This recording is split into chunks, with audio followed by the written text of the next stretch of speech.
Hey everybody, welcome to the vlog. Well, we're live once again, and this time instead of being early in the morning, it is night. We are at 10 p.m. Eastern Standard Time. So a lot of the folks overseas probably be sleeping now, but we wanted to change it up a little bit this time so that we can get some of the people here in the US. The last time we had a lot of people from overseas, so we kind of change it up a little bit. So anyways, welcome, welcome, welcome. So tonight we have Trevor Current with me. So we're going to have someone to talk to and kind of converse with about this Canon EOS RP. So what's going on, Trevor? How's it going? Hey Joe, I'm doing great, hanging in there, keeping trying to stay warm. It's getting a little cool up here again. Unlike you guys, it's freaking Yeah. 65-degree weather.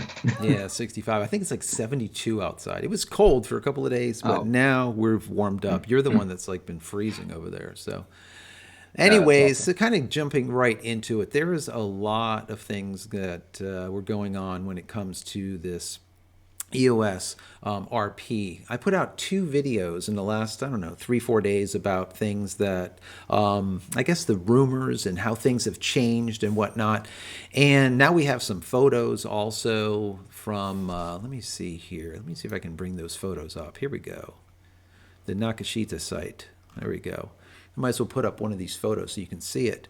Anyways, we have some photos now, which is kind of cool that you can actually see what this camera is going to look like. And like I've talked to you guys about in the past, it feels more like a Rebel in comparison to like a 5D, right? That's why I think that they're doing. I think the Canon EOS RP is going to be their Rebel line, let's call it, on the DSLR side. The Canon EOS R will be like their 5D or maybe even a 6D, and then their next version, let's call it the R Pro or whatever, it'll be more like a 1D. That's what I'm thinking. Maybe just before the 2020 Olympics in Tokyo. So we'll see what ends up coming to pass. I'm just putting that out there. Will it work? Will it happen? I don't know. But anyways, any of you guys that have questions, put them in the chat window and we're going to get to them. There's a bunch of other questions that came through on the last two videos. Let me take a look here. Yeah, the last two videos, we have 300, about 300, almost like 600 comments in the last 200 video, in the last two videos. So 600 comments. So there's a lot. I just pulled a couple of questions that people had, so we'll kind of throw them into the mix. I got to say hello here, Julio Hernandez. How's it going? Stefan, what's going on? How's everyone doing? So it should be an interesting night here. We're going to probably go for half an hour, maybe an hour, the longest, let's call it. So once again, we're talking about the Canon EOS RP. Supposedly it's going to, let's say the announcement is supposed to drop right around Valentine's Day. So let's call it February 14th. And it looks very interesting. Originally, we thought it was going to be a 24 megapixel sensor. Now they're saying it's like a 26.2 megapixel sensor. Basically, it's the same sensor that's in the EOS 6D Mark II. Some people like that, some people don't. So I don't know. We'll see how it ends up playing out, right, Trev? Yeah. I mean, there's a lot of technology that we're going to see in this camera that are already exists in other cameras. I don't think what we're seeing in this camera is going to be anything, totally new, anything like that. I think it's going to be, incorporating the good parts of Canon's technology into this new body format. So Yeah. I'm honestly reading the specs just from the surface and seeing what it is and thinking about, like how could I use this camera? I mean, I think for me, this would be a great video camera. Yeah. I actually have a Rebel T2i, so it's a real old one. Right. But that was the first Rebel to shoot the HD video. Right. And initially, when I got it because it was significantly cheaper than the 7D, and it had a lot of the same capabilities. But I mean, now we're so far past that in technology. I mean, with the dual pixel autofocus, we can do tracking now. We don't have to worry about pulling focus and stuff like that. Yeah. And for me, I think this could be like a really good vlogging camera. Yeah. Something for me to shoot my Facebook lives with and stuff like that, and like what you're doing with with YouTube and stuff. Right, I right. think it would be great for that. Yeah, there's a matter of fact, the question came through. Ross B. He said, this might prove to be an excellent bridge to mirrorless that Canon puts out, and I kind of look at it that way. You know, when Sony came out with their A7 Mark III, I looked at that camera. I'm like, wow, sub $2,000 for a full frame mirrorless camera. That is really, really cheap. It almost feels like a loss leader. And I think that's what it was. I mean, that camera literally brought a lot of new blood to Yeah. this Sony brand, right, into their ecosystem. It was a really smart move. And a lot of these manufacturers, they do that to get people into their ecosystem because, as I've always said, once a photographer purchases $2,000 piece of glass, okay, that's the marriage certificate, right? You are married to That's that right. brand, okay? You will go down, in flames, okay, with that brand because now you're in it. That's just it. So they look at it as a way to kind of, I just like Ross B said here, bridge people over, bring them maybe over from like the M50 or a KISS EOS, right? Their APS-C version, or maybe Right. bring them over from other cameras. It's very interesting. So I think that it might work out that way. We had another question. Manuel, he said this would be his first full frame camera, and he asked the question, would it be better to pick up a 6D Mark II? Now remember, we said this is the same chip that's in it, right? The same sensor. Is it better to pick up a 6D Mark II or one of these EOS RPs? Now, and he also said that it's for wedding photography and sports photography. Now, let me just start out by saying we don't have any kind of firsthand knowledge of the RP yet, so we really can't say. But just for looking at it, for wedding work, you probably can do either. It really wouldn't make too much of a difference. Now, since they have the same sensor in it, it's going to depend now on software. Which software does a better job to manage the SNR, right? The signal to noise ratio, right? How much noise are we getting for how much amps that we boost that up? Because that's really what this is all about, right? It's just like audio. As you turn that gain up, yes, it gets louder or it gets brighter on photo side, but it also gets noisier, both on photo and audio. The same thing. Can the software manage that SNR, and how well does it do it? Now, he also says here that he was looking to do sports photography. Now, this camera. Now, let me see this 6D. Let me drop down here a little bit because I pulled the, yeah, here we go. Continuous drive, 5.6 FPS is what you're going to get out of the 6D Mark II, whereas this RP, they're saying right around 5 frames per second. So neither of them, I would say, are really good for sports. So No, that's a hard one. little Wedding too and slow for sports, that. yeah. So either which way, we really need to wait to see how that EOS RP fares. For me, how does it fare with its gain or its signal to noise ratio or its light or how sensitive it is or how high ISO you can go without getting a lot of disgusting grain, right? Especially since he's doing Right. wedding work, and wedding photography is notorious the worst lighting possible. Yeah, yeah. No, exactly. That we're gonna have to wait and see. The rumored launch date you said was what, Valentine's Day, like February 14th. Right, So, right. hopefully people already have these cameras in hand under NDA. And, by announcement day, we'll see a bunch of sample images, some sample video, and maybe get an idea of how this compares to the 6D and, whether this is actually worth the buy. I mean, I think if it's got anywhere's near the capability of the 60, photography wise, image resolution wise, and the quality that it's outputting, I mean, I think for the price it could be a real winner. I mean, it's definitely something I would consider if it's as good as what we're thinking it will be based on these facts. Yeah, no, absolutely. Well, looking at the chat window here, we have Nova Scotia, Germany, we have Bahamas. Who else do we have? We have Australia, we have the Philippines. There's a lot of you guys out there. Hello to everyone. Thank yous for joining us tonight to just kind of discuss and talk about this EOS RP and what you think about it. Got to say what's up to Julio here. We have Rose. Who else we have? Mel. How you doing, Mel? Long Rider. Thank you so much for joining us. There's a lot of folks that are starting to kind of gather and come in here now. So we're going to take some of the questions that are in here. I see that some of them are saying, yes, this feels like the recycled camera. And it kind of is. All right, guys? I feel that you might be right here. Okay? Canon is notorious for doing this, and we know it. They will take a lot of older gear, they'll slap it into a new body and call it new. Apple has been doing this for, a decade. All right? They take old stuff, they will put it out there with amazing advertising saying that it's brand new and just explaining to you how wonderful it is and how that you need to buy it and how, how brand new it is when the technology is 2 years old already. So, but yes, Canon does that a lot, but they do it well.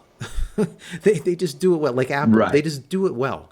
And, we'll see what ends up happening with this. I do think that we saw it was like $1,600, and the last time I saw the latest rumors, it was like $1,300 for the body only.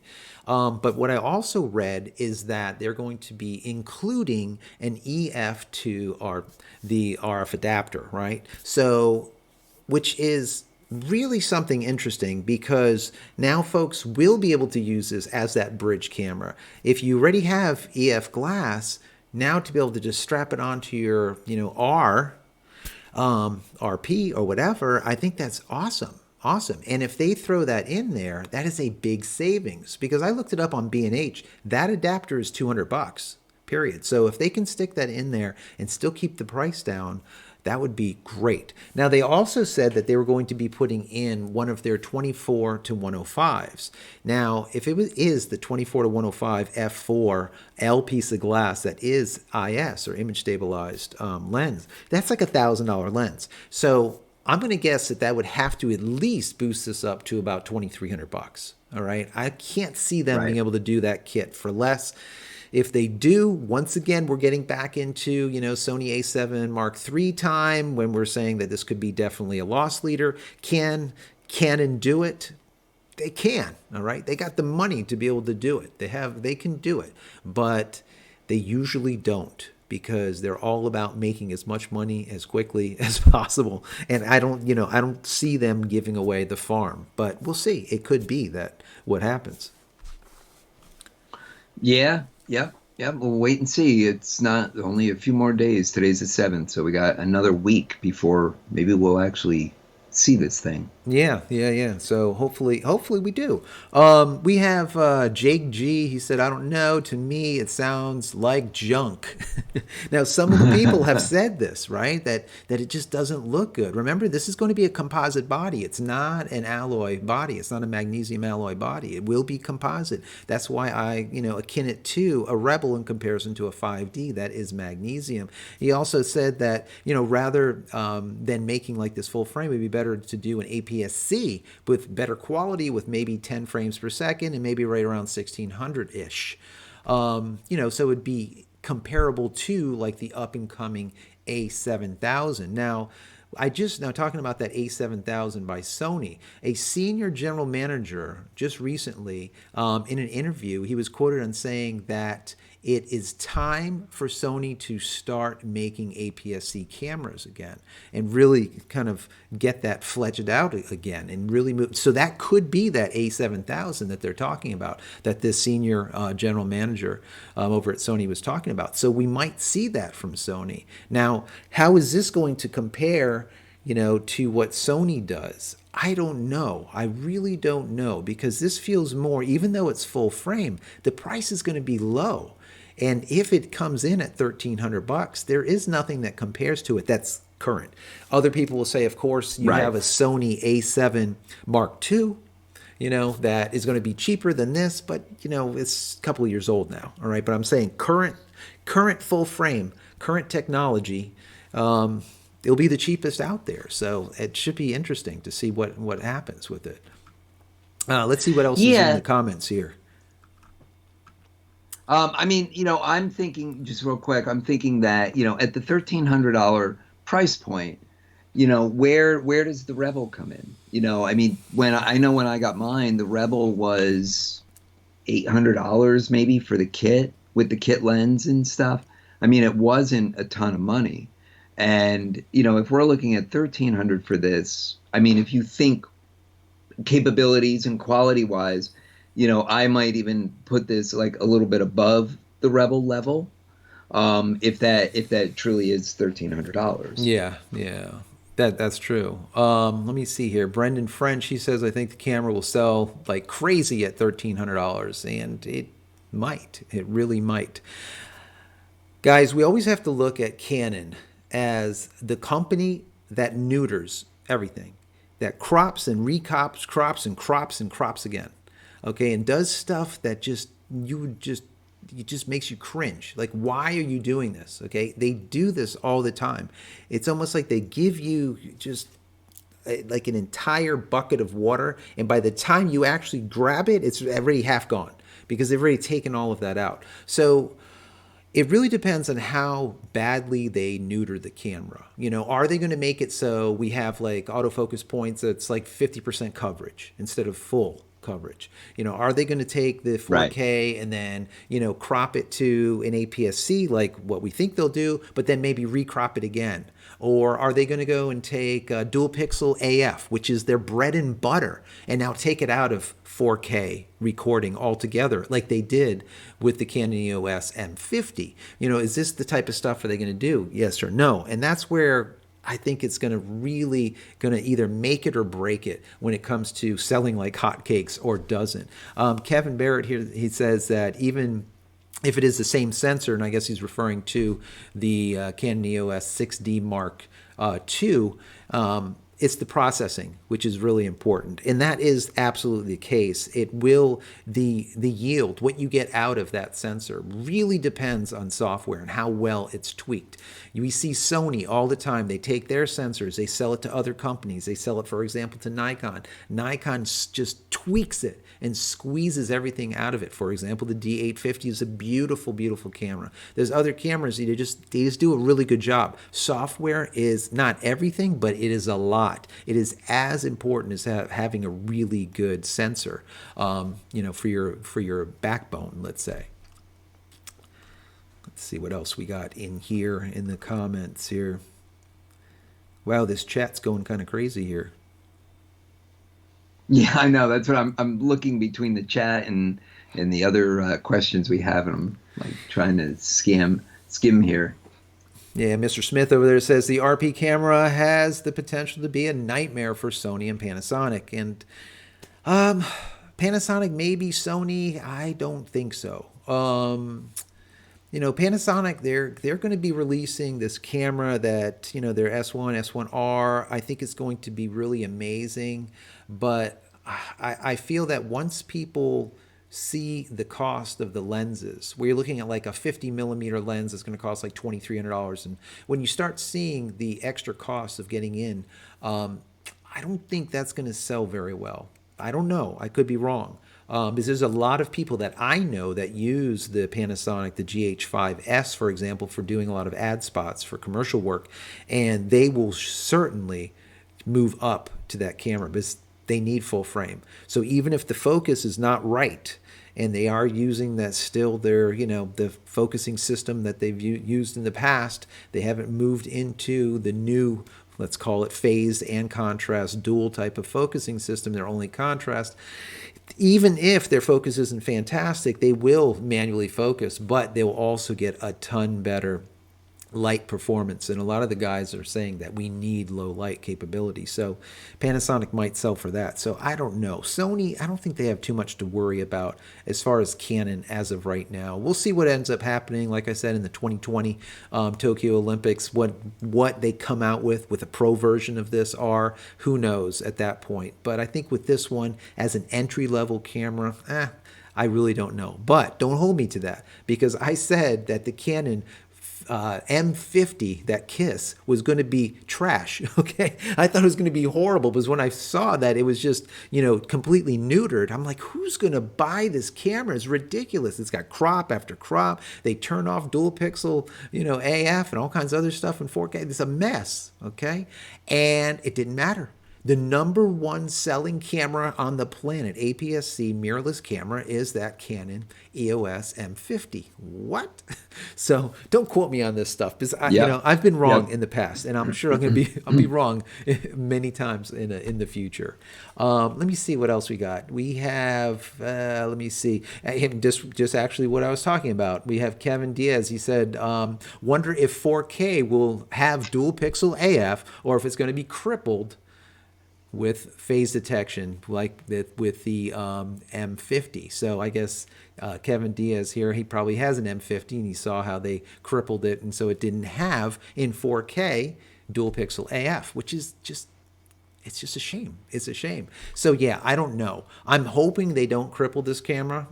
But we just don't know, because that is not out there in any rumor sites. No one knows as of yet. So that could be a deal breaker, at least for me and for a lot of other people, especially if you're doing vlogging of any kind. You need to be able to track. Canon has that dual pixel AF. They've bet the farm on it, and it just simply works. So we need to make sure that they keep it in their models and they don't keep on crippling them by taking it out. Let's see, who else is Yeah, into... I would think at this point that they're not going to do that. They're going to keep that dual pixel in, all of their new cameras that they're making. It just wouldn't make sense to pull it out. Yeah. It's too big of a selling factor. Yeah, I would certainly hope not, but you just never know with Canon. You just can't tell. So the other thing that folks were talking about was the battery life. Now, my understanding is the battery in this camera, instead of being one of their LP, like an E6N or something, that gives us like 1800 plus, 1865, I think it is, milliamp hours. They've decided to go with an LP E17. Now, that is lighter, it's smaller, but it's only giving about, I think it's 1040 milliamp hours. So you're looking at like 800 plus, almost 900, let's call it, milliamp hours less in the battery. Now, why they would do that, I really don't know. It just doesn't make a lot of sense to me. Now, they are going to be offering this grip, so you will be able to get a grip for this. And you're probably going to need a grip, because if they stick that battery in there, it's like the same battery they use for an M50. It's a lot bigger camera. There's a lot more processing going on. It's not an APS-C camera. It is a full frame camera. There's just more data that's being calculated.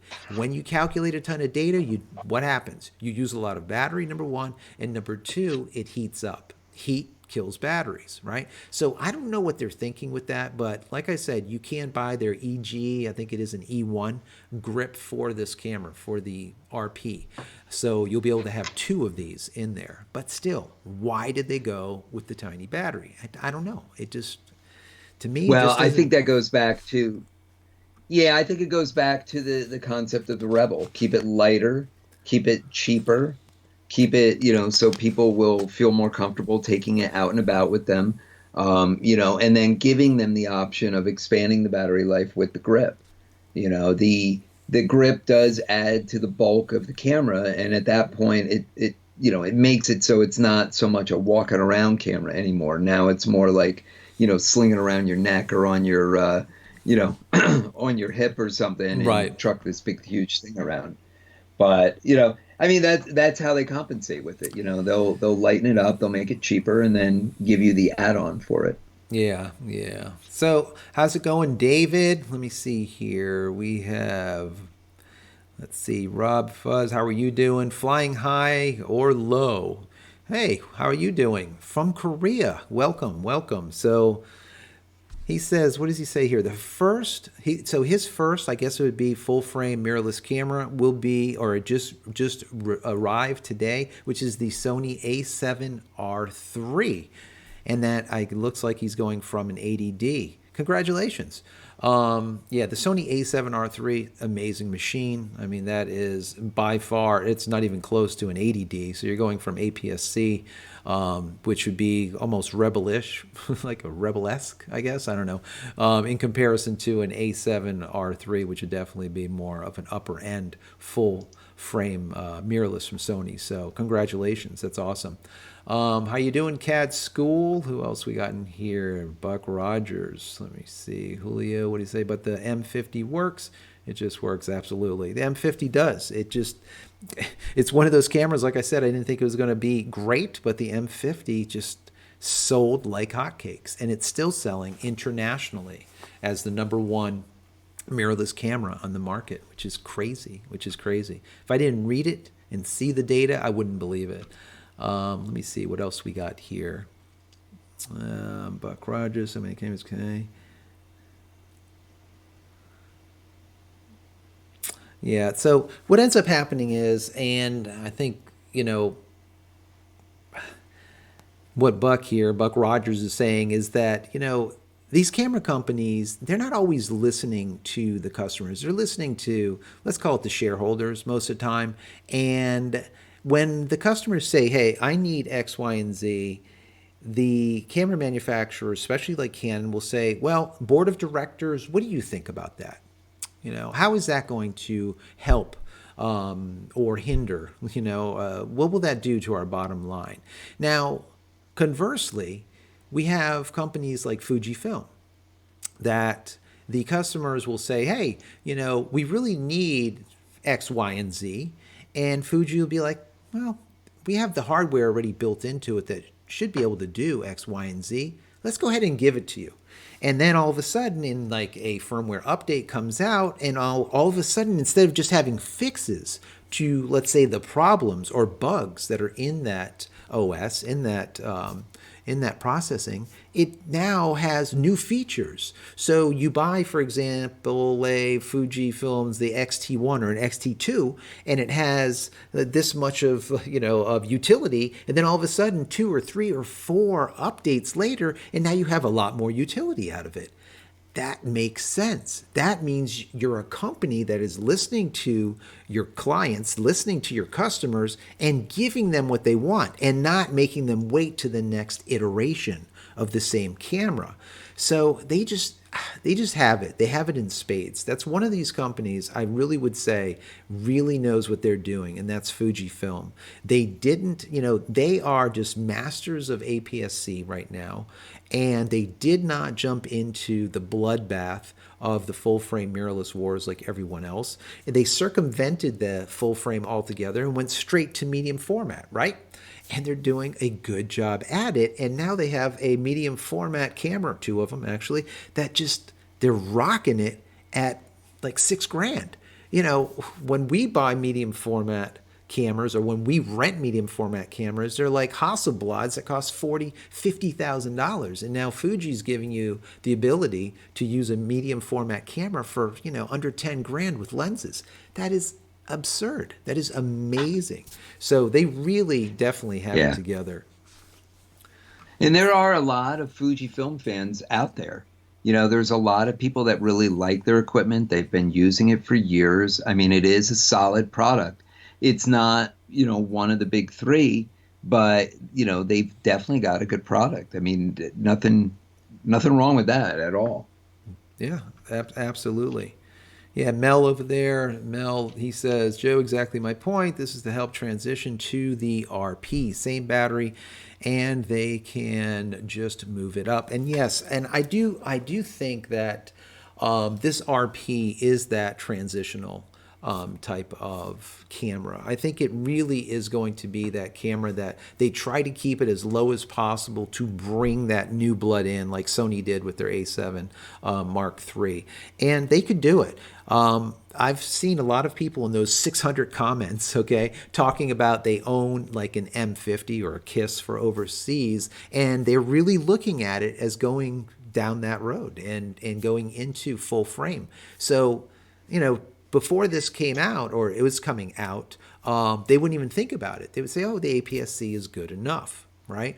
Now, full frame is starting to become more and more, let's say, possible for people that are on a budget, we're going to start seeing a lot more people go down that road. So I like it. I really do like it. I just, the smaller batteries really bother me because it's going to be a big unit. And that unit's going to be doing a lot of calculations, a lot of stuff going on in there. Now, a lot of people also said in the comments, listen, it doesn't have IBIS, no in-body image stabilization. It's done.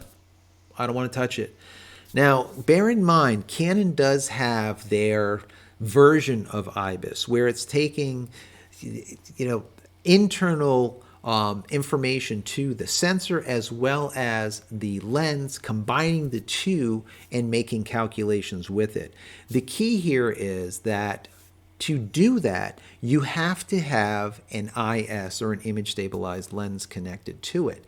But they're saying they're able to get stabilization of like 5+ stops, which is good, which is really good. Other people say, you know what? I don't want IBIS. Why? Because I want to be able to shut it off whenever I want to. Because if I want to take this camera and mount it to a gimbal, I don't want to have to deal with IBIS in there messing things up and then having to shut it off and then turn it back on and back and forth.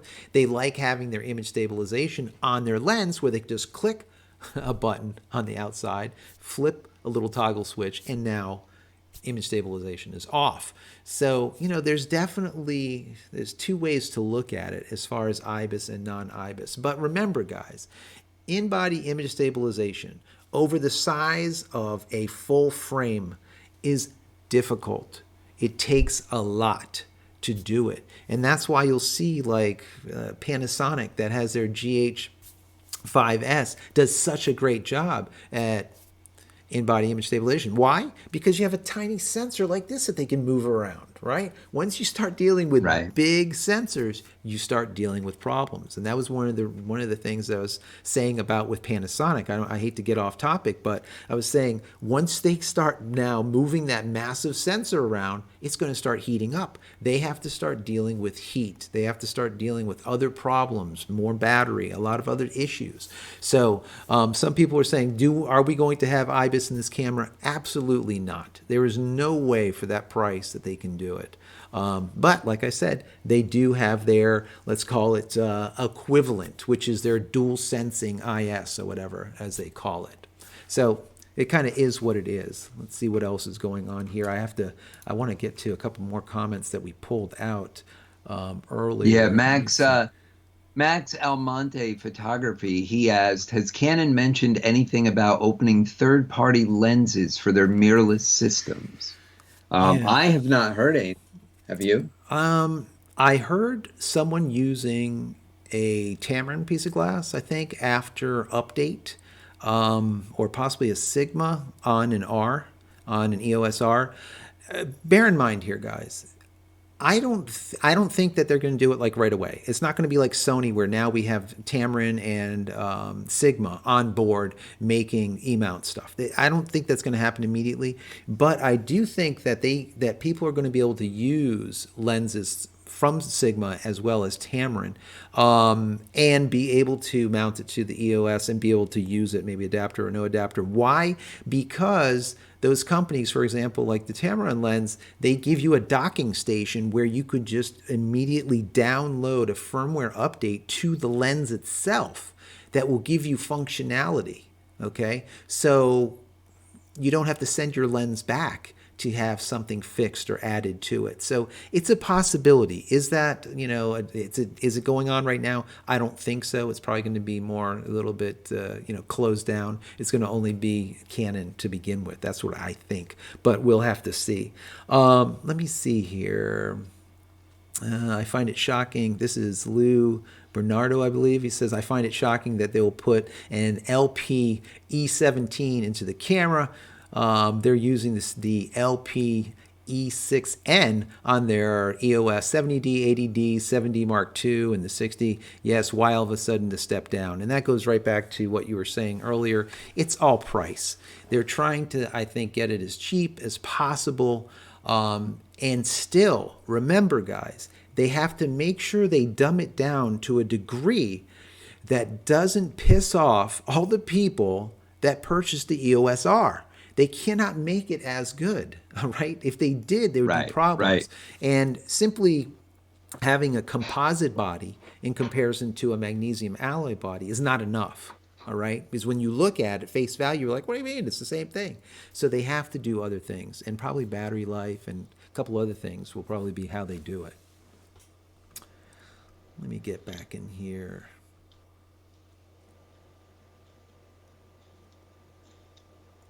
How are you doing, Stephanie? Let's see, happy 30. Hello, everybody. Kevin, who else we got going on here? Let's see. Yeah, it's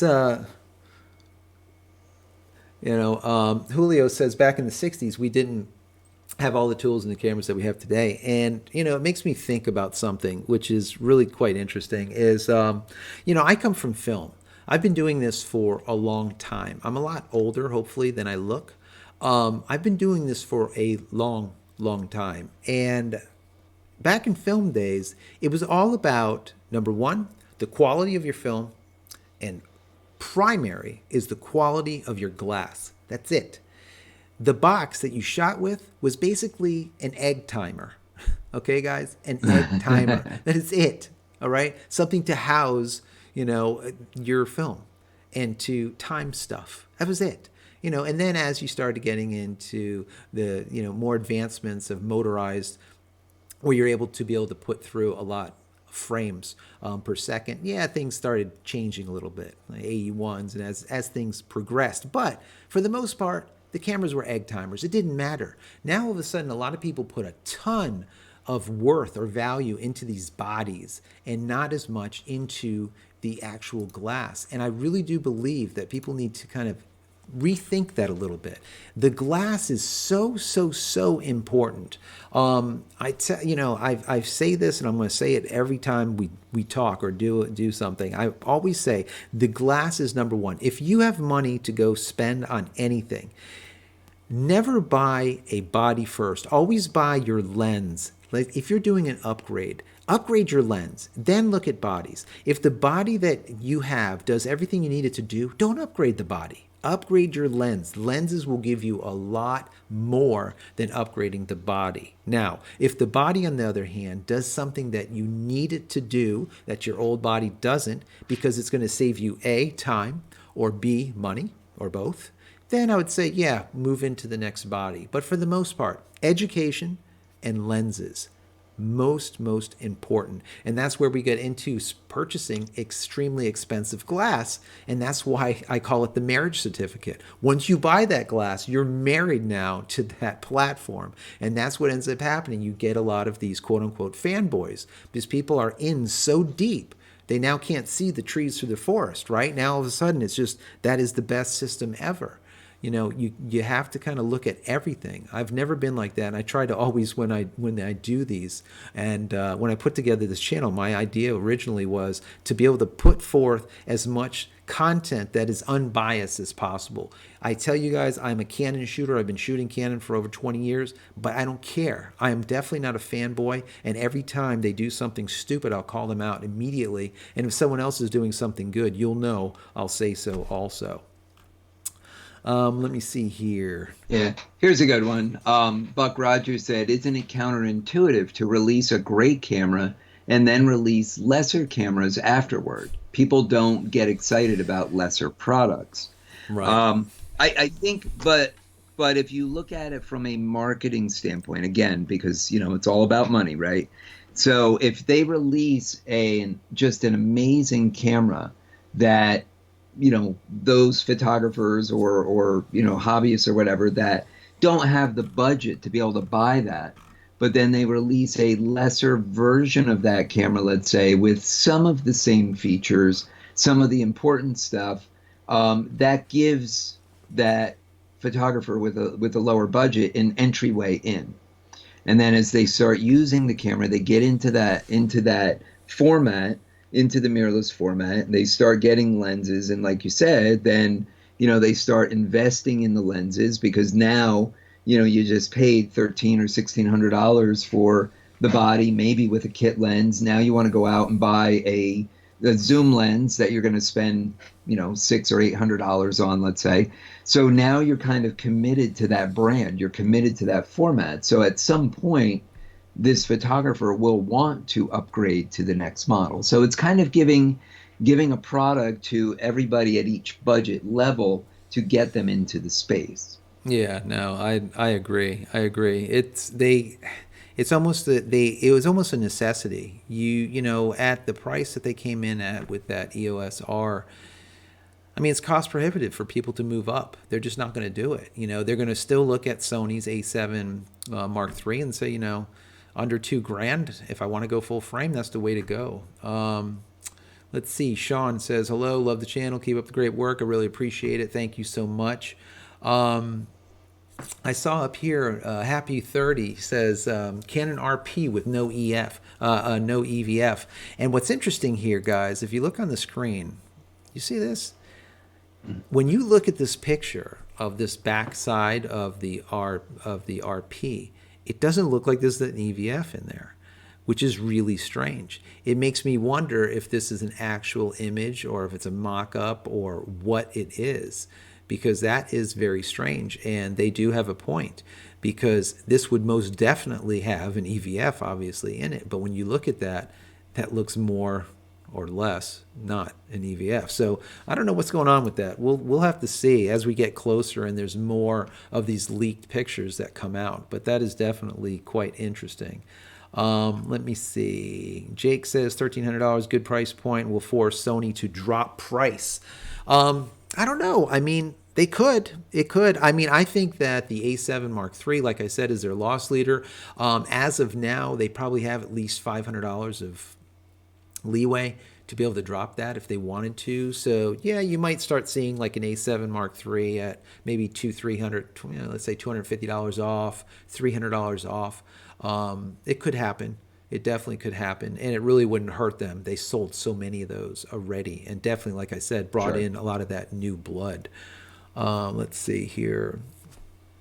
Yeah, if Sony started seeing their market share slip a little bit, you know, then you'll start seeing some price reductions. But I think Sony feels pretty secure with their foothold right now, because, you know, a lot of the competition, you know, Nikon and Canon really haven't produced something yet that is going to compete with their with Sony's full product line. You know, they've got enough level, let's say, in there and price point to meet different markets. Yeah. Ravencroft says a $1,000 kit lens like an RF 24 to 105 millimeter f4 LIS and a $200 free EF to RF adapter seems like bad business to me, which it is. He said, I'm more interested in the EOS R firmware update that should be coming along soon. So to start out with, yes, the 24 to 105 f4 L glass IS is a superb piece of glass. And to put that in as kit, I don't get it. The rumors might be wrong. But if they do, they need to add a grand. So if this is going to be a $2,300 body, you're going to see at least, or a $1,300 body, you're going to see $2,300 for the kit. It's just, it has to be. And maybe they'll throw the $200 in, adapter in for free, something like that. But yes, that is going to be an issue. If they go below that, I don't know what will happen at that point. If they can bring this camera out with that 24 to 105 f4 L glass IS image stabilized lens and be sub 2,300, let's call it 2,200, 2,100, it'll sell like just like barnstorm. It'll be crazy. As far as that EOS R firmware, you know, I called it like the G14 classified firmware. All right, it's like this firmware. They make it like into this big thing, and they don't talk about it, and they don't tell you what's going to be in it.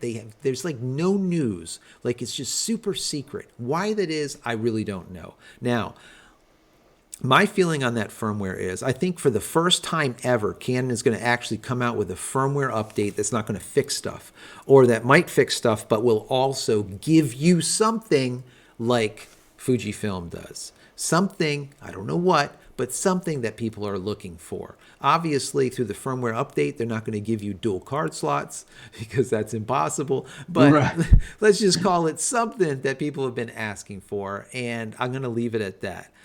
I'm hoping All right. That's what they should do. That's good business. That would be really good marketing. Okay. Take it from Fuji, Canon. Take it from Fuji. It will work for you. But that's what I think. Do we know as of yet? No. But supposedly they're saying, first quarter 2019, we're going to see that EOS R firmware update. We'll see. Hopefully it's something good. Let me see here.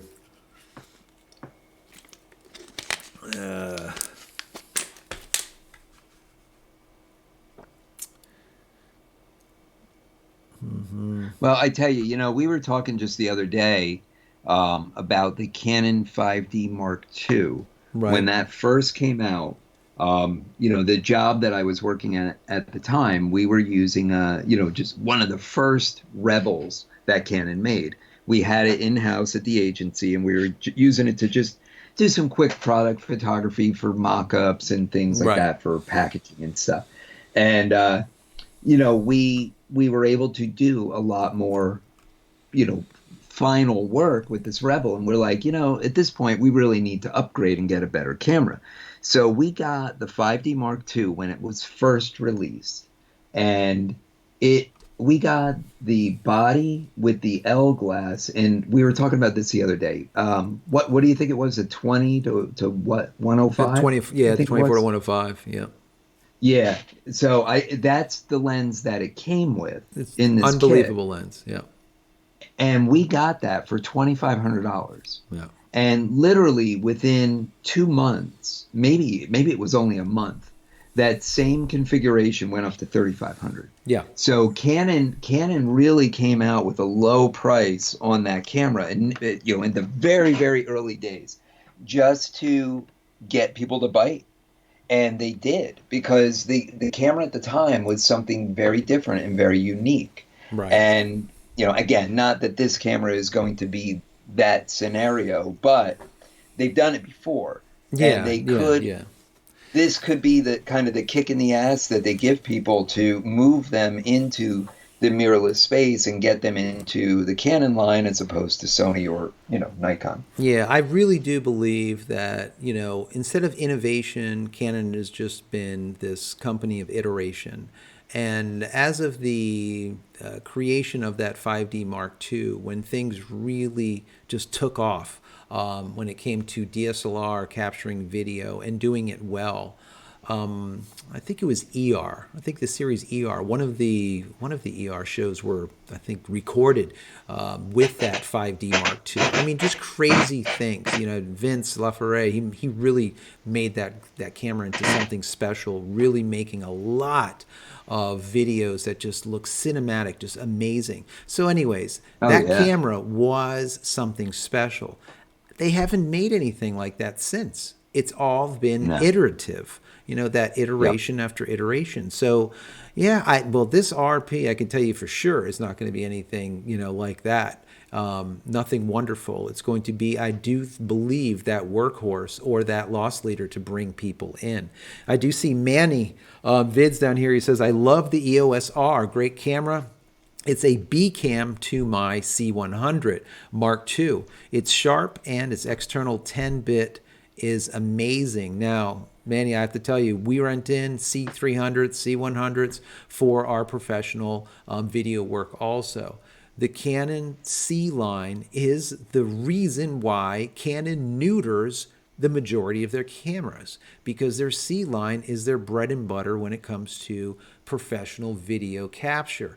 Why do I bring them in? Because they just simply work. They never overheat. They record forever. They have massive fans in them that keep them cool so they can record basically forever. All right. It's a really good purpose-built camera, and all of my thousands and thousands and thousands of dollars of L glass can be strapped to it. So yes, and seeing that the EOS R is working out as a great B cam for that C series, that really that means a lot from someone that actually has a camera, real world, let's call it. So yeah, that's a great comparison then to say, because that camera, the C100, is an amazing video camera. Yeah, no, absolutely. I mean, use nothing else. I wouldn't use anything else. It just one of those things that just simply works, and you don't have to worry about it. You don't have to worry about it at all. So, we'll see what ends up happening with this this RP. Does it come in right around the same way, or let's call it in not in spec, but does it produce something that's, let's call it, amazing for the price? I think today, guys, a lot of folks are looking at photography through a very different set of glasses. Not rose glasses anymore. They're clear No. glasses. They look at specs. They look at value. And if the value isn't there, people do not buy the camera. End of story. That is it. And that is back to the Sony a7 III. That is why that camera does so well, because it's cheap enough for a full frame. The value is there, and people just they're looking for value. That's it. Bottom line, they want value.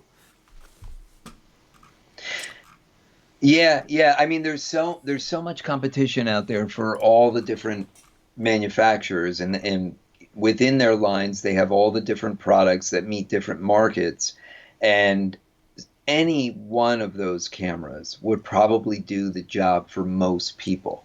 Right. So a lot of the decisions that are being made at that point to buy one brand over another, to buy one model over another, are made more out of passion, let's say, than true necessity. Right. I mean, the diehard working pro that has been doing this for a long time, they know what they need. And when you're a working pro, you're going to buy what you need, and you're not going to buy more than what you need because it's just not in the budget. Right. But when you are more in that hobbyist or pro, kind of weekend warrior type of phase, sometimes you have more budget that you're willing to spend because, yeah, maybe you're making a couple bucks with photography on the side, but it's really more that passion for you. It's that hobby, and that passion is what drives a lot of the buying decisions. I mean, that's why people are fanboys, because they bought something that they absolutely love, and they want to keep supporting it, and want other people to see how great it is and stuff. And it's there's a lot of buying is definitely passion driven. Oh yeah, absolutely. Pretty much anything. I mean, just look at automobiles, right? Same thing. Absolutely. Mel Enriquez here. He says Sony also needs to respond to the X-T3, the Fujifilm camera, and redefine the APS-C market. And that was one of the things that I was saying earlier, is that that is basically what their senior general manager said over there at Sony.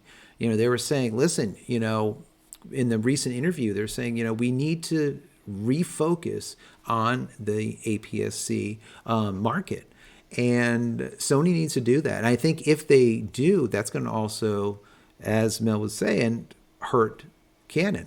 Because, right now, I mean, Fuji is just killing it when it comes to APS-C mirrorless.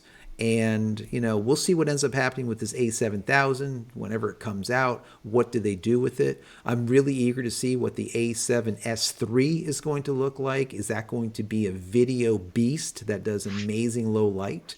Maybe 24 megapixels, 26, somewhere on there. That's going to be very interesting. Still waiting on it. So I noticed that, Sony was like putting out cameras just furiously, crazy. And now all of a sudden it's kind of slowed down a little bit, right? They've only was taking a page out of Canon's playbook and just slowed everything down.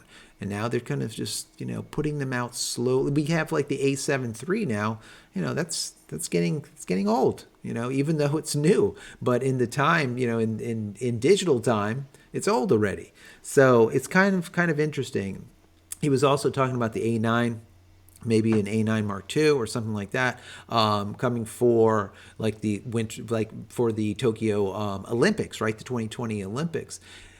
I just read somewhere that Canon had some patents out there for some DSLR mega torpedo, telescopic telephotos this long, these massive lenses that they're making for DSLRs. So, what will happen with that? Maybe they don't go with a R Pro version and they make a new, D whatever, like a 1D whatever they call it. And they continue down the DSLR for, the DSLR space for the sports photography. It's a possibility. Just because everyone is doing mirrorless, that doesn't mean that you have to do mirrorless. That doesn't mean DSLR is dead. Not. There is a place for everything. And I think that sometimes people get it twisted, in the moment because we're talking about it all the time.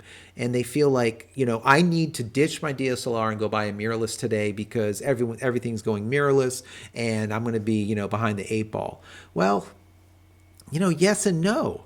Mirrorless are great for certain things. I think mirrorless is the coolest thing ever with a WYSIWYG on your eye. What you see is what you get. You look through the eyepiece, you're looking at a screen. It's basically augmented reality, and you know exactly what you're going to get as you set your camera. That is just amazing.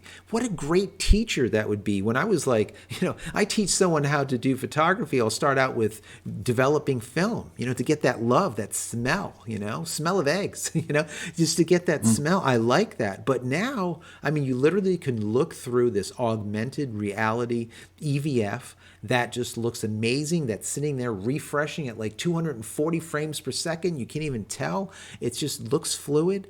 And you know exactly what is going on. You stop down your lens and you can see what's happening. You can see the depth of field. You can see it get darker. You can see it get brighter.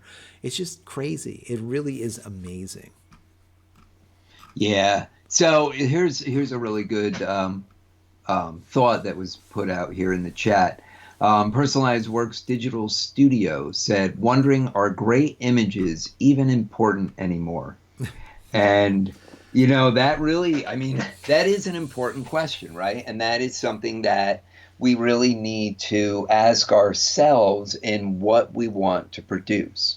All right, so let's approach it from a commercial standpoint, a business standpoint.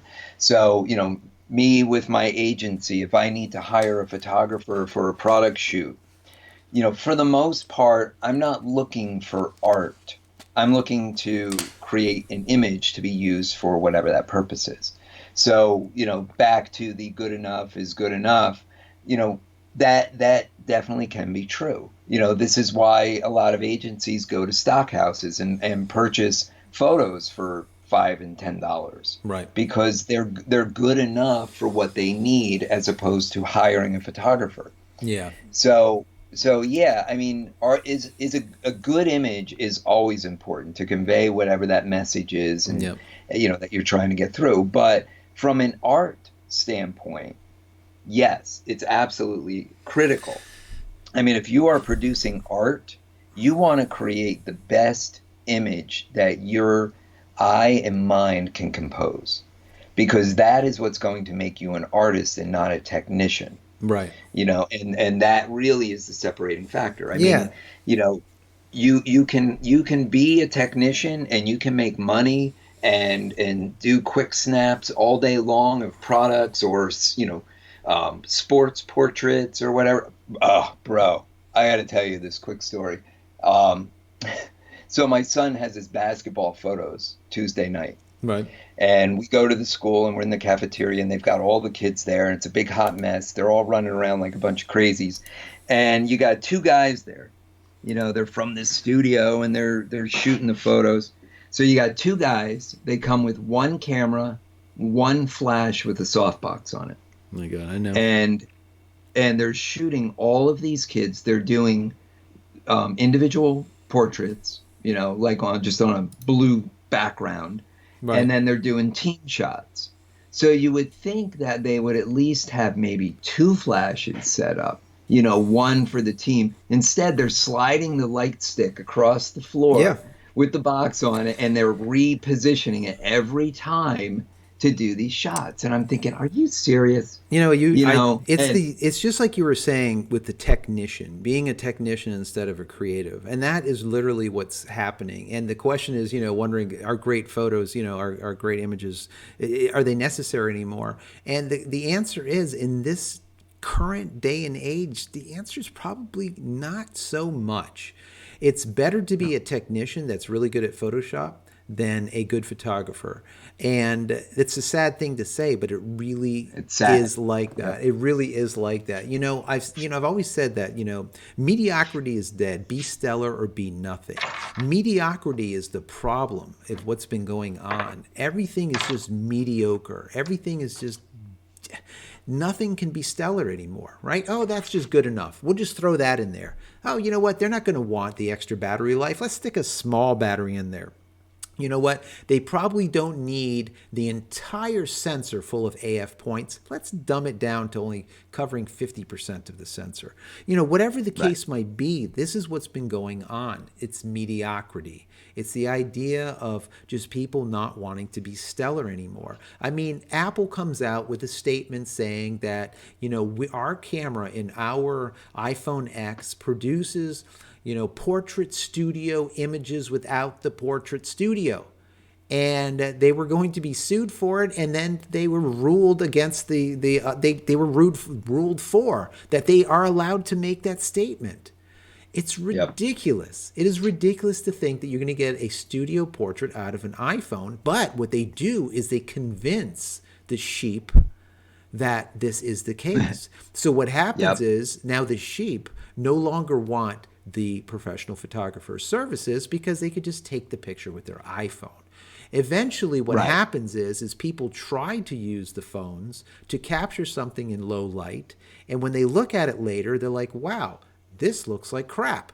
And now all of a sudden they're like, wait a second, maybe I do need to get a professional to get a good headshot of myself. Or maybe I do need a professional to capture my wedding, and I don't need Uncle Buck to go grab, like a Costco box camera and shoot the wedding and hope for the best. Stick the camera on P for professional and just see what we get.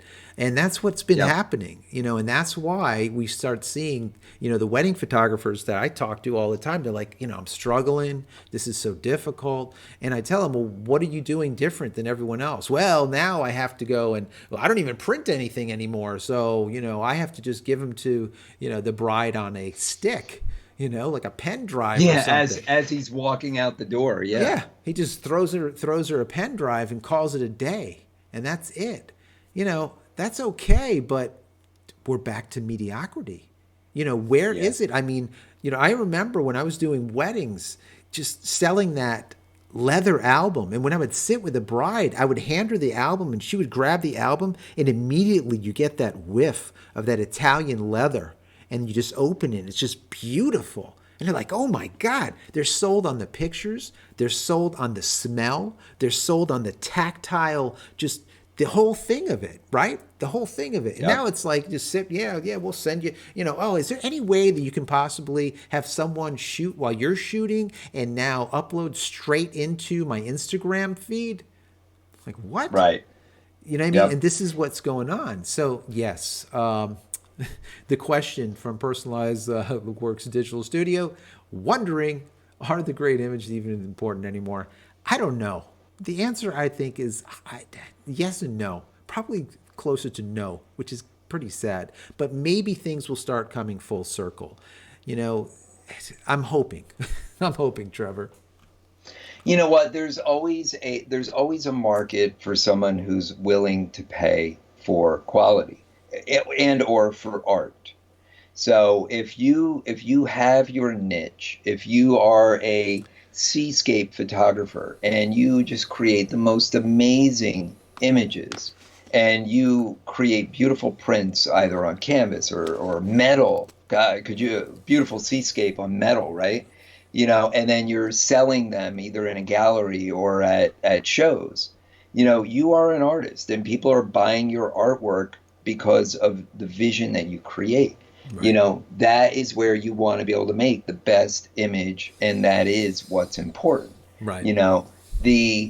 what's important is not so much the image, but it's you as the photographer, your Right. eye, your artistic eye, you know.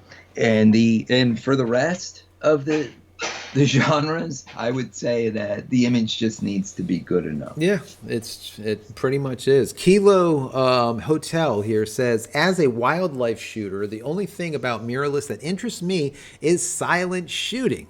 My 1DX2 sounds like a freight train shooting. And yes, yes, that is one of the reasons why a lot of people have went mirrorless, because you can capture silently, right? And it does a pretty good job doing it. So, people that capture, for example, events, I've seen bar mitzvahs where the rabbi will not allow the photographer anywhere near close to the front because the thing is going clack, clack, clack, clack, clack, clack. It sounds like a freight train, and it's disturbing the service, right? The ceremony. It's disturbing. So they'll have Yep. them in the very back of the synagogue with a massive torpedo lens, right? Capturing from way back there. Now, with the mirrorless, you don't have to deal with it anymore, right? You shoot your silent shutter and you're not bothering anyone, as long as you're not, popping flashes every second. But still, absolutely. And I have to add to it, like I said before, if you weren't with us from the beginning of this live broadcast, is what I was saying is, yes, you have the silent, but you also have that EVF, which is that augmented reality. You stick your eye to the back of the eyepiece and you know exactly what you're going to get before you get it. That is a teacher in itself. It's unbelievable to have that possibility and capability. Let's see what else we Yeah, have yeah. here. How are you doing, Michael? Yes. Live streaming once again. I love having everyone together. It's just so cool to be able to talk with you guys.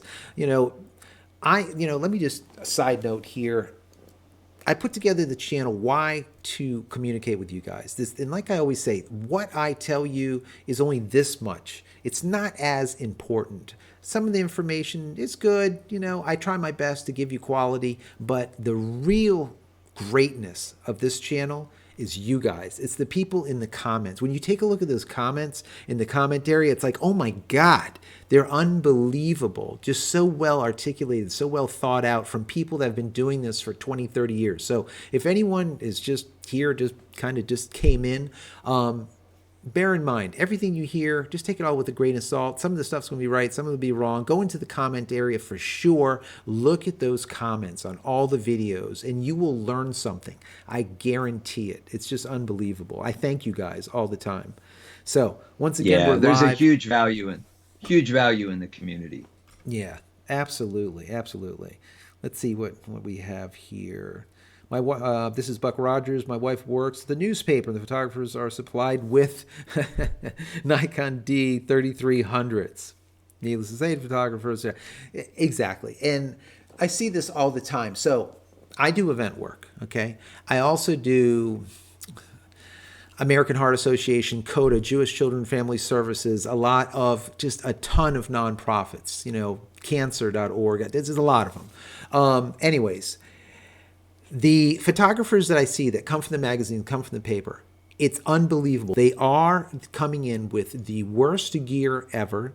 They don't know how to shoot at all. You have a beautiful venue, right? And then they'll shoot someone on the back with their background is like an awning or a fire hydrant or something. Just horrible. Horrible. And when you look at the gear that they use, this is the gear that they use. They don't have really top end stuff. Why? Because the images they don't care about.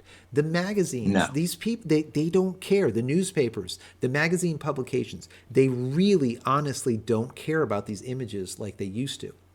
Also, what I've noticed been happening lately, instead of having a photographer from the news, from the organization or from the magazine come, and a reporter that actually does the news, the write-up and all that, they're one and the same, people.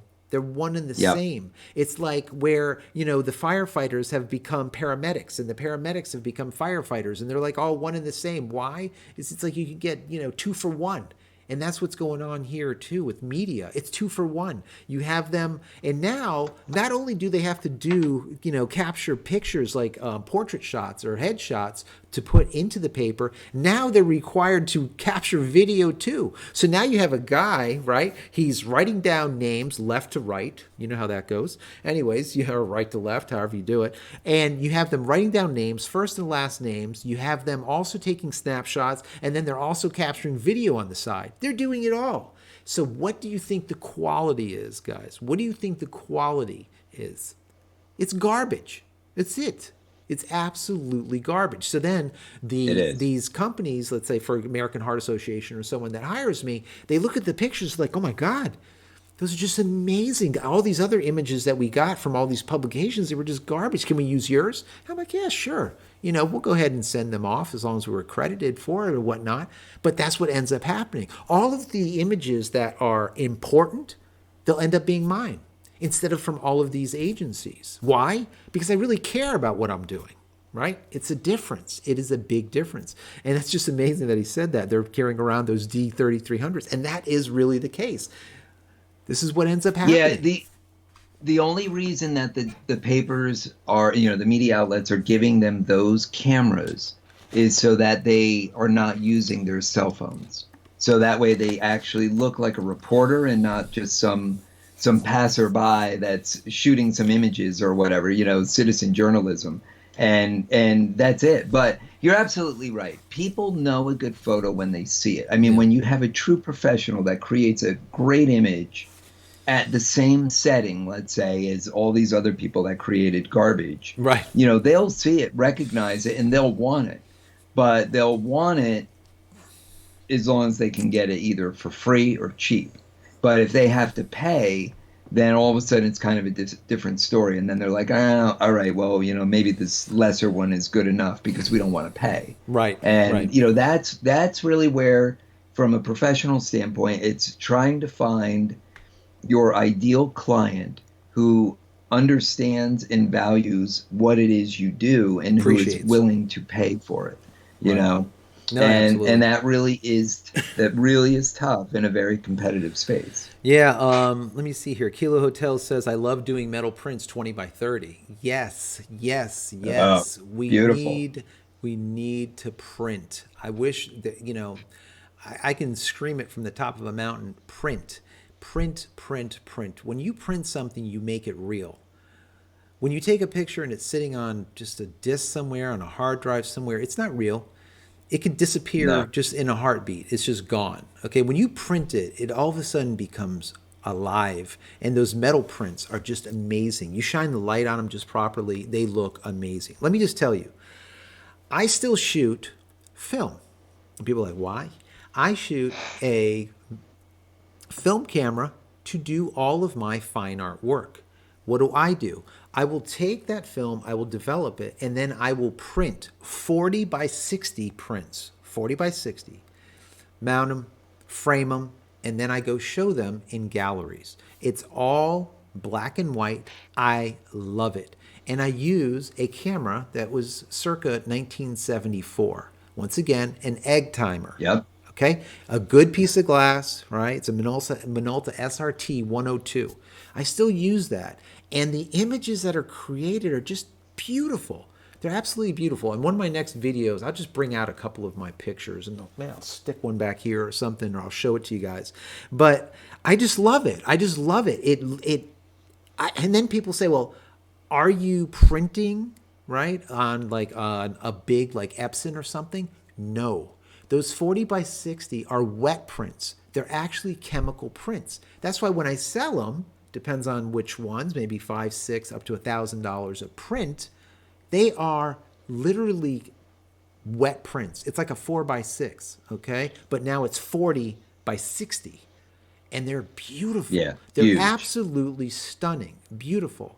And I just absolutely love it. So what I do is sometimes, maybe once or twice a year, sometimes only once a year, I'll go and I'll show in a gallery. So for about a week straight, I'll go there every night. We'll have hors d'oeuvres, cocktails. People will come around. They'll want, to speak to me, talk to me about my work, and then purchase some of my prints.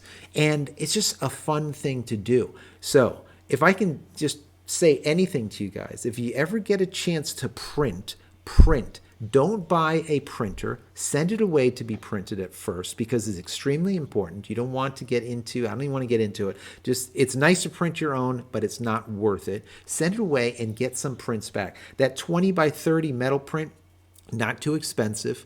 And when you look at your image on that metal, 20 by 30, you're going to be like, oh my God, this is really nice. And it'll give you a new sense of value for yourself and be like, wow, this is really great. I can make something amazing. So definitely, like Kilo Hotel says here, just 20 by 30, that's big enough. Put it on metal, take a look at that, put it under light. You'll be just amazed on what you get out of it. Let's see here. How are you doing, Jake? When will this camera release? So, well, they're saying the announcement is going to be February 14th, which would be Valentine's Day, or thereabouts, give or take. So probably within a couple of months after, maybe a month, maybe a couple of weeks. It just depends on how they play it. Some companies will make an announcement and then they'll release right away. Other people will make other companies will make the announcement and then they'll release 2-3 months later. So let's just say it will be coming out, let's say I would imagine this quarter. Within a month or two, we'll see it for sure out in the wild, so to speak. But before then, once the announcement comes out, chances are there's going to be some NDAs, your non-disclosure agreements lifted. And some of the people that have this camera, I can tell you for sure, I do not have this camera. They don't like me, I guess. I don't know. But some of these people that do have this camera, we're going to start seeing some videos, some photos, and some real world shots from this. And then we'll kind of know just how well it's working. Once again, remember guys, the Canon R lenses, those RF lenses are amazing. And some of the people that have high-end EF L glass, version 2s even, are looking at the new glass saying, wow, it is as good, if not better, than what we have for our DSLRs, which isn't making them happy. But it does make everyone that has the EOS R and that possibly gets the RP happy because now they know they're dealing with some amazing glass. And like I was saying before, glass is almost the most important thing that you have when it comes to making an image. The camera is still that egg timer. That's it. So good glass, very, very important. And Canon has good glass in spades, right guys? In spades. Hey, someone's here from Jamaica. How are you doing? Let me see. That's using phones for news.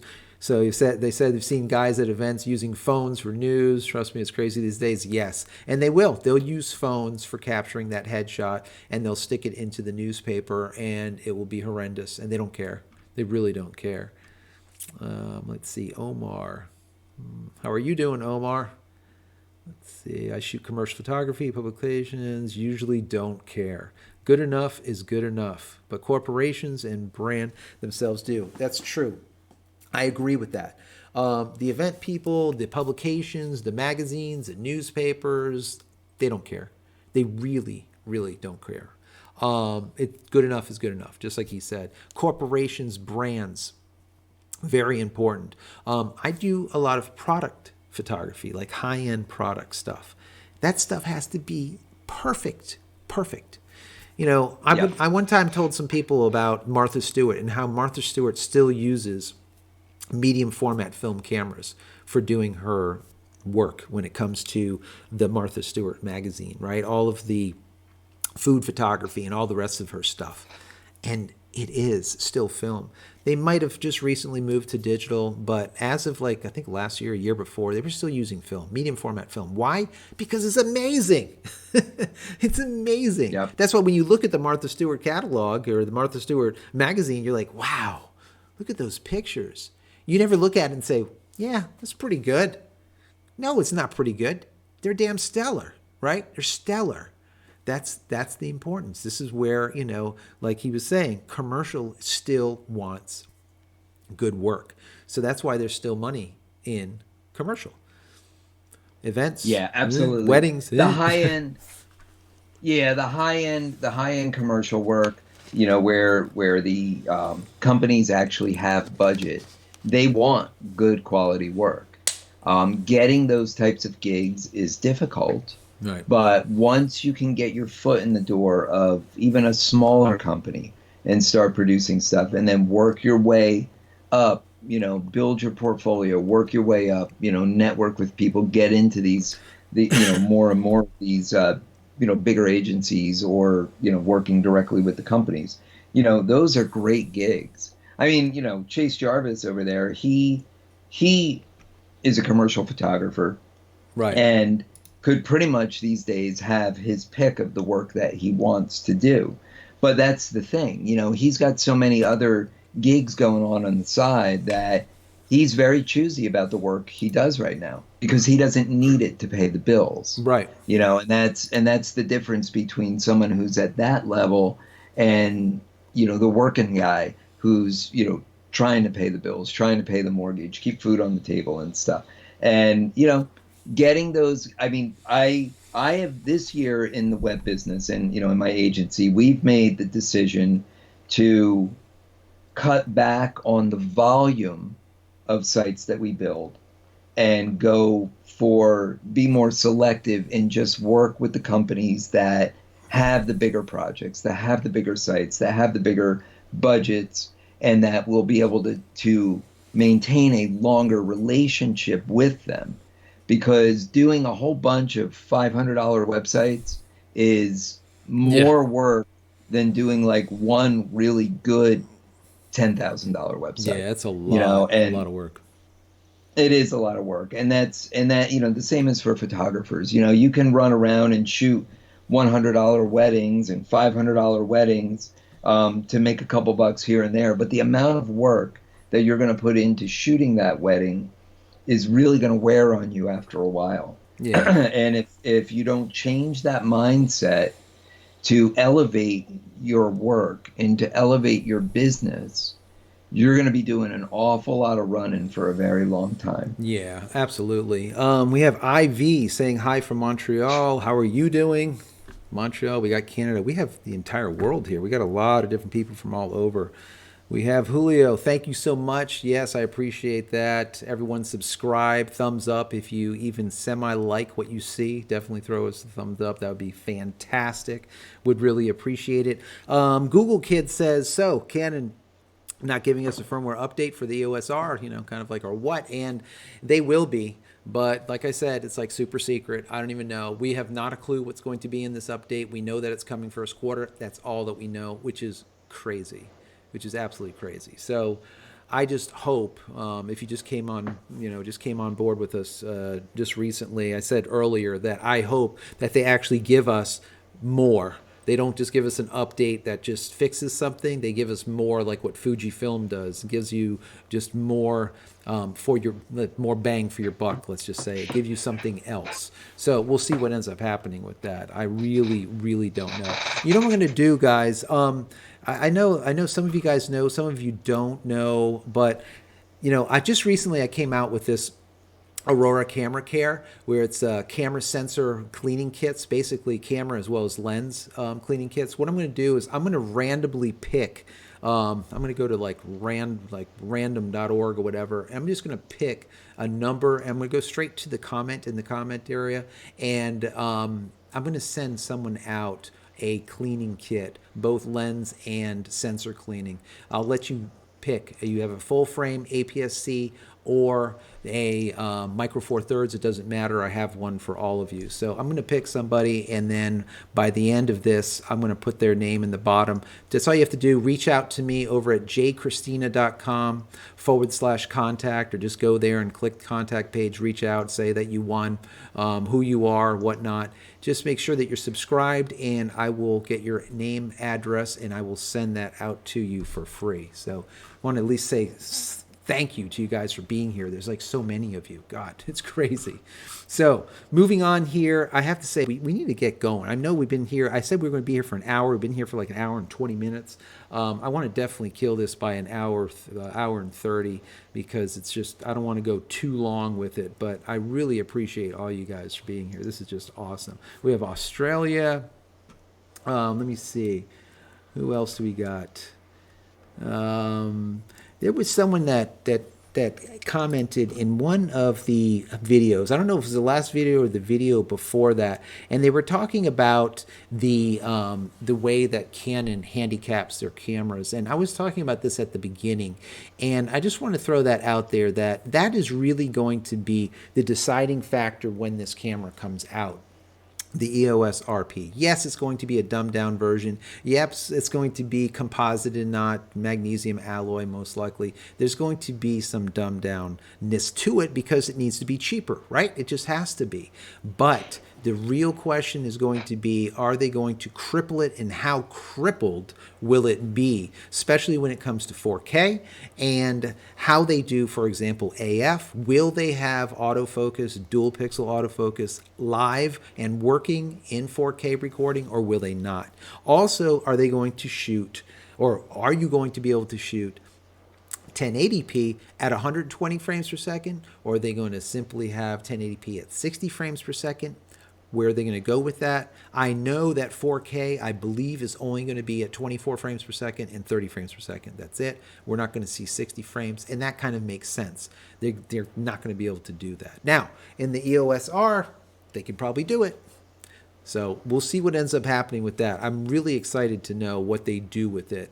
And on the Sony side, I want to see how they respond to all this. Because if Canon does come out with a full frame mirrorless camera for, let's call it $1,300, Sony's going to have to do something, right? Now, what do? Do they put out another camera, that's lesser, or do they just drop the price on their A7 III that's doing so well? The A7 III is basically like Canon's M50. It's their cash cow. They're making a lot of money on it, number one. And number two, they're bringing a lot of new blood into their ecosystem. So lowering it probably wouldn't be a bad thing. We'll see what ends up happening. Let's see here. One frame, yeah, full frame, yeah. So, anyways, guys, I think that is there anything that you see, Trevor, that you want to kind of get into? No, I think a lot of the questions from your other videos were similar. Yeah. So I think we've addressed all of those. A lot of great comments and thoughts here in the chat, and yeah. I know that we've kind of addressed a lot of them, and the other people in the chat have kind of been going back and forth with each other, which is awesome. I mean, that interaction is what makes this type of a thing great, for sure. Oh yeah, absolutely, absolutely. So let me go ahead while you're doing that. Take a look at the if you would, into the comments from before that we had written down. See if there's anything in there that's of value. I'm going to go into random.org, and I'm going to go and see. I'm going to pick someone in here, and this way I can put their information down here. Hold on one second. Yeah, looking through here, I think we addressed most of this stuff. It would just be a repeat. All right. Yeah, if you guys have any other additional questions, anything that you want to say, just drop it in the chat here quick while we're getting ready to wrap up. And again, we want to thank you guys for joining. It's late here for us. It's 11:30 p.m. Eastern time for us. So I know for a lot of you, you're all over the world. So yeah, some absolutely. It's daytime, and well, we have Julio ends up being, I guess he's been putting a lot of chat messages in here, because Julio Hernandez ends up winning. So Julio, go over to jcristina.com, go over to the contact page, and give me your information. Obviously, we got your name, put your name, your address and whatnot, as well as the camera that you use. So I can send over either a full frame APS-C or a Micro Four Thirds camera sensor and lens cleaning kit, the Aurora Camera Care. So go ahead and do that, and we'll send that out to you for free, and you'll get that within a couple of days. Congrats to Julio. So anyways, guys, I have to say once again, thank you so much for being here. This is just... it's so much fun. I really do love these live things. I like doing the 5, 6, 7, 10-minute videos. They're really great to have this interaction. But to be able to go live and be able to communicate back and forth with you guys is just just awesome. And you guys are just so smart with everything. It's just amazing. I really, really appreciate every one of you. So, anyways, I do want to say, Trevor, I want you to tell me or tell us a little bit about what you do, because I'm sure some of the guys over here can probably use some of the services that you offer too. Yeah, sure, sure. So, some of you may be familiar with my photography site called currentphotographer.com.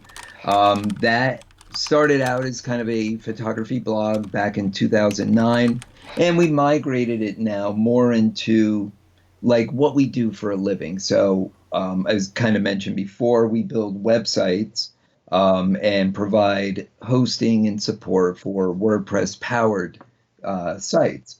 So we kind of, took those services and applied it to current photographer, applied it to the photo industry. So, professional photographers with their studio sites, we can help you build one if that's what you needed, or if you have a WordPress site and you're just looking for better, more reliable hosting, then we can take care of that for you too. Kind of my little passion project that's been going on right now is actually not even related to photography, but more into the fitness space. As we get older, and when you find that your profession, you spend a lot of time sitting. Hopefully, you guys who are pro photographers are out moving around and getting a lot of exercise. But for those of us who are desk jockeys, um, you know, that sedentary lifestyle can really start to take a toll on you. And honestly, it has on me. And right now, I've been experiencing some like really wicked back and neck pains, along with some other things. And anyway, the beginning of the year rolled around and everybody's posting their New Year's resolutions on Facebook and everything. And they're all saying, oh, I want to get, in shape. I got to start working out. I got to start eating better and losing some weight, and all this stuff. And and they're like, oh, I got the neck pain. I got the back pain. I'm like, man, we're like all in the same boat, So, I kind of started a Facebook group. It's called Web Dev Fitness. And it's really kind of a place where, web developers and other creative professionals can kind of, you know, share their work in common, but they also kind of their lifestyle, their life, the personal side of it, where we're all in the same boat and we're all trying to just be healthy so we can be the best at what we do. So yeah, I mean, I would like to extend that to you guys as well. If you are on Facebook and you are interested in connecting with a group of people who are all really, looking to be a support group and an accountability group and to help get fit and meet your business goals, I invite you to head over to webdevfitness.com. That will redirect you right over to the Facebook group and just ask to join, and we're happy to let you in. Nice, nice, nice, nice. Yeah, I mean that's always it, right? We're most of the time we are editing photos, right? A lot of times we're not even out there shooting. We're probably shooting 10% and 90% is either editing or marketing or doing sales or doing some type of bookkeeping or whatever, right? So, yeah, we're stuck in these chairs, and anything that we can do to kind of exercise and get out there and do stuff is really, really important. We have a great friend of ours, Jimmy Denham. I don't think he's here tonight, but he's lost just a ton of weight. And I think he's in your group too, right, Trevor? He is in our group. He is an amazing landscape photographer. Yeah. That's actually how we met, and he's got a kind of a regular day job. He doesn't classify himself as a professional photographer, but I'll be darned, his skills are definitely that of a professional photographer. Yeah, His he's his amazing. photos are amazing. His editing is amazing. And yeah, this man is definitely an inspiration. I know he shared his story very publicly, and he was over 360 pounds. Crazy, yeah. And he has lost over 100 pounds now, Wow. and he has done it through hard work, through proper eating, through exercise, and creating better habits. Yeah, that's And amazing. he looks phenomenal. I mean, he's still a big dude, and that's okay. But, you know, he looks amazing. Bro, he's actually running now. I don't know Yeah, if that's you've seen great. his That's posts, crazy. but, you know, he's been doing a lot of walking and stuff like that. Yeah, And for a big guy to be able to then start running and be able to do well at it is just it's inspirational. And he's yeah, 51 years old. yeah. I That's mean, he's not amazing. like a young guy, you know, so no better time than the present No, to take care of absolutely. your health. Absolutely. For sure. So, guys, well, I have to say thank you so much for joining us. I really, really appreciate each and every one of you. We're going to sign off, but I tell you what, keep those comments coming in the bottom of this or at the bottom of this video. I'm going to be, as the RP comes out and we get more and more information about it, I'm going to continue to update you guys because I feel that it is something that could be great. Will it be? Because it's canon, I have to take it all with a grain of salt because we know what happens or what they do. But I'm optimistic. It could be something that is as wonderful as the A7 Mark III. Not, let's say, I don't want to say it's as good, but as wonderful when it comes to bringing in new blood into the Canon ecosystem, is which really what they need to do. They need to get new blood in. They have not had a camera to do that as of yet. And most of the companies haven't either. We have Nikon with the same problem with their Z6 and their Z7. People are not jumping in by the droves to go grab the Z6 and the Z7 and bringing all these people into the Nikon platform. They're not. Their best camera as of late is probably that D850 that just crushes all other DSLRs as of today, in my personal opinion. So, but Sony has it into spades, right, with their loss leader, with their A7 Mark III. They really did a good job with that. So hopefully, for Canon's sake, this EOS RP will be similar to that. That will bring a lot of people back into Canon that have been leaving by the droves, right, over to Sony. And I think that's one thing that we've seen that Nikon and Canon has done. And this is what I spoke about many, many moons ago. I said they need to stop the bleeding. They need to stop this migration out of their platform, Canon and Nikon. And they did. They came out with the full frame mirrorless cameras that they did. Are any of them stellar? I don't think so. But that being said, they did kind of put a tourniquet on that bleeding and kind of just stay it a little bit, hold it off a little bit, stop it, stop the people from migrating over to Sony. So how Sony will respond, we'll see. We'll see. But they can and probably will respond. And now both Canon and Nikon are going to end up being hurting again. So we'll see what ends up happening. Sony's been quiet for quite some time. So maybe that A7000 will be it, or maybe their A7S III will be it. I really don't know. But as far as the EOS RP, like I said, I'll keep you up to date as I hear new things. So once again, as always, thank you so much for being here. I really appreciate you all. Thank you, Trevor, for coming. I appreciate you, and we're having this wonderful discussion together. It's awesome. And please subscribe to the channel if you enjoy the content. Throw it a big thumbs up so other people can see it, and share it with your community. Let them know about the channel. If you want to go to a channel where you don't have a lot of trolls and you can just converse, this is probably a good channel for you.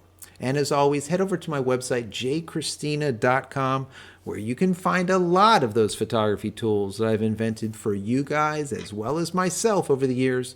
And I'm sure there's something there that you might like. And once again, congratulations to Julio Hernandez for winning one of those ACC, the Aurora Camera Care lens cleaning and sensor cleaning kits. That's it, guys. We're out of here. We'll see you in the next live video or in the next video. Take care.